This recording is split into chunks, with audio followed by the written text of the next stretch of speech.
பல ஆண்டுகளுக்கு முன்பு ஒரு மருத்துவமனையிலே ஒரு 3 வயது சிறுமி ஒரு நோயால் பாதிக்கப்பட்டிருந்தாள்.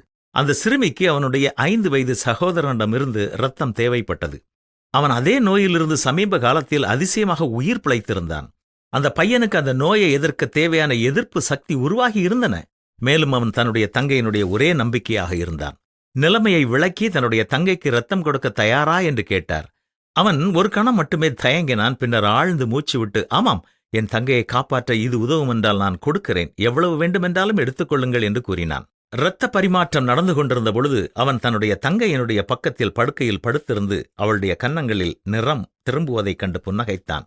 பின்னர் அவனுடைய முகம் வெளுத்து அவனது புன்னகை மறைந்தது.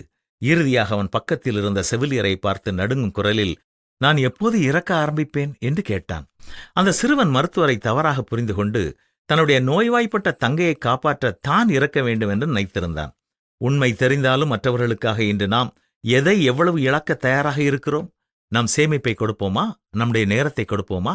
ஒருவன் தன் சிநேகிதருக்காக தன்னுடைய ஜீவனை கொடுக்கிற அன்பிலும் அதிகமான அன்பு ஒருவரிடத்திலும் இல்லை.